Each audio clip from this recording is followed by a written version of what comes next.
E aí pessoal, bem-vindo a mais um vídeo do canal AgroSolo. Eu sou Edson Neto, sou engenheiro agrônomo, sou mestre em agronomia e hoje eu vou falar para vocês sobre a cultura do algodão, um pouco sobre o histórico, Brasil e mundo, importância, uso e descrição botânica, certo?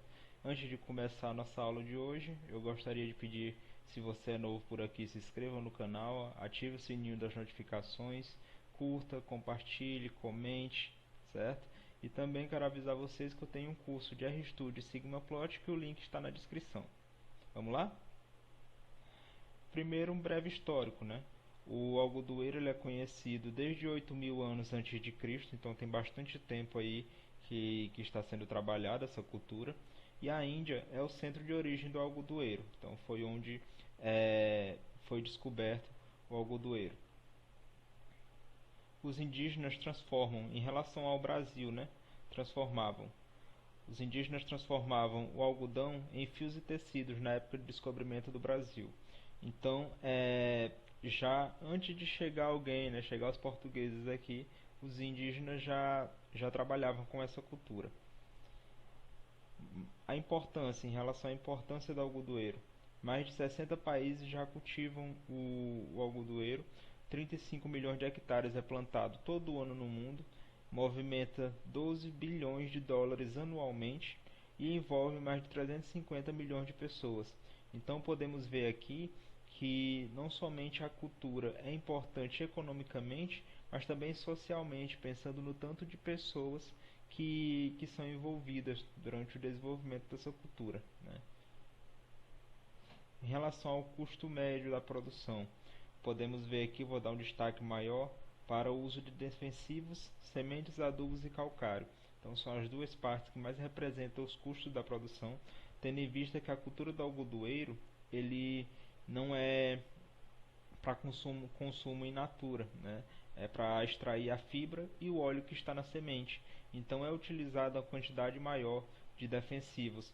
Esses defensivos eles entram tanto para a questão de insetos, né, de pragas, quanto para a questão de plantas daninhas.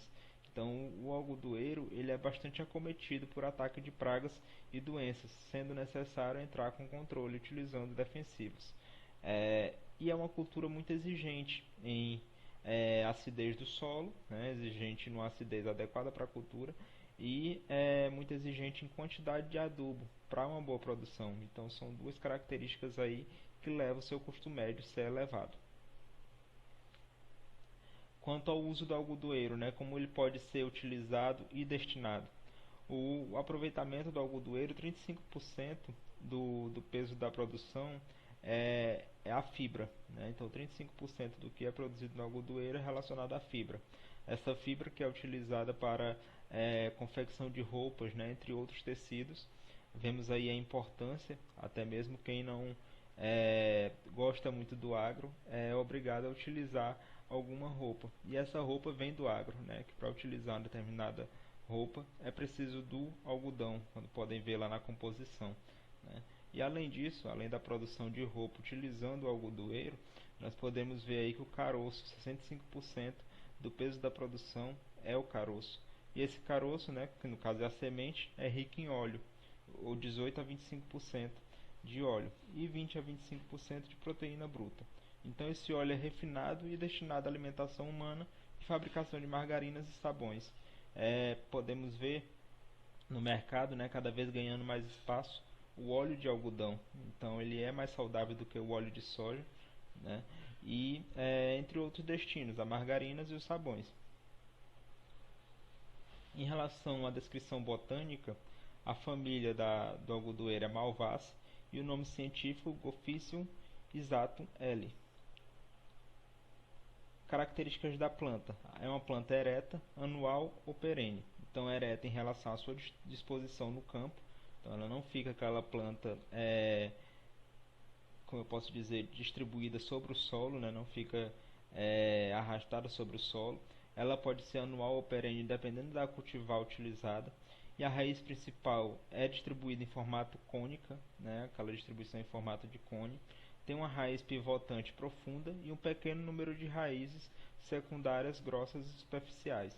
Então ela tem poucas raízes adventícias distribuídas, né, em relação ao espaço, porém em profundidade ela chega a grandes profundidades. Então podemos ver aí a importância de uma boa correção do solo em relação a mais de 20 centímetros de profundidade. Uma boa gessagem, no caso, para a eliminação do alumínio.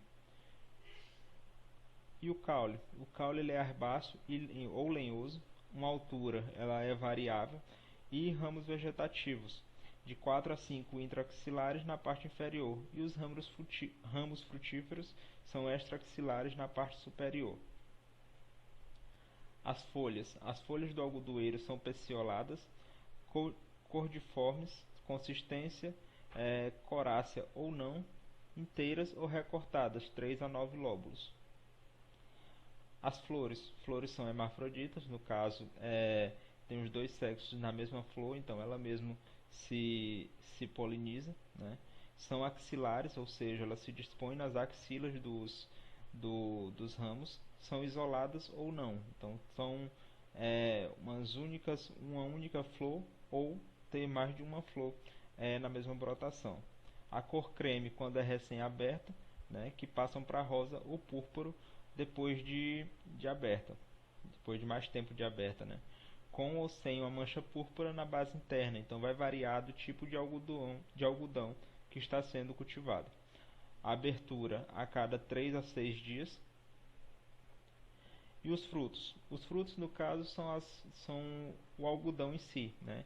Que são chamados de maçãs quando verdes, capulhos após a abertura e cápsulas ou decência quando ocorre a abertura longitudinal.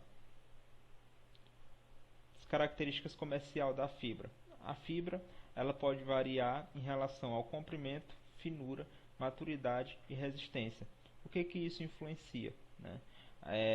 Quanto a característica dessa fibra vai me levar a escolher a variedade que melhor atende à minha necessidade. Então, dependendo da variedade de um determinado algodão, ele vai ter uma fibra de comprimento diferente, finura, maturidade ou resistência.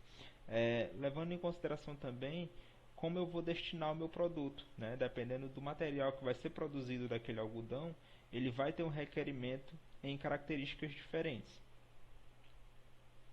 Os cultivares se diferenciam quanto ao tamanho da fibra, curta, média ou longa, e o ciclo, curto ou ciclo longo. Então, na escolha da cultivar, você já tem que ter em mente o tamanho da fibra que você quer produzir e o ciclo de cultivo dessa cultura, né? Dependendo da distribuição de chuvas, do manejo em si como um todo. O porte pode ser alto ou baixo, né? Dependendo da cultivar escolhida. Aqui nós temos um exemplo das sementes, né? Falei um pouco sobre ela agora mostrando exemplos. Aqui nessa cor, quando já peletizadas. As plântulas, né, em diferentes estágios. Aqui nós temos mostrando a profundidade das raízes, né, chegando aí numa profundidade considerável. A importância da correção abaixo dos 20 centímetros, né? São raízes mais pivotantes, então elas não chegam na distribuição tão grande em relação à largura, porém chegam na distribuição grande de profundidade. Aqui mostrando o porte, que foi mencionado anteriormente, esse porte ereto, e a sua distribuição no campo quando o capulho já está aberto, né, formando aquele algodão que a gente conhece. Aqui nós temos o exemplo da folha, né, e aqui também podemos ver o fruto quando verde, né, conhecido como a maçã. A cobertura do solo, depois que esse algodão ele tem uma produção vegetativa significativa no campo, ele forma uma boa cobertura do solo. A coloração da flor, que pode ter essas variações, né? Aqui nós temos alguns exemplos da coloração da flor. E a maçã e capulho, né? Podemos ver a maçã, que é esse verdinho aqui do meu lado esquerdo, que é quando fechado, né? E o capulho já quando aberto. E aqui eu encerro a nossa primeira aula relacionada à cultura do algodoeiro. Quero pedir novamente para vocês se inscrever, comentar, compartilhar, curtir e lembrar novamente do curso de RStudio de Sigma Plot que está na descrição do vídeo. Obrigadão por ter acompanhado até aqui, pessoal. Na próxima aula a gente continua falando sobre algodoeiro. Tchau, tchau.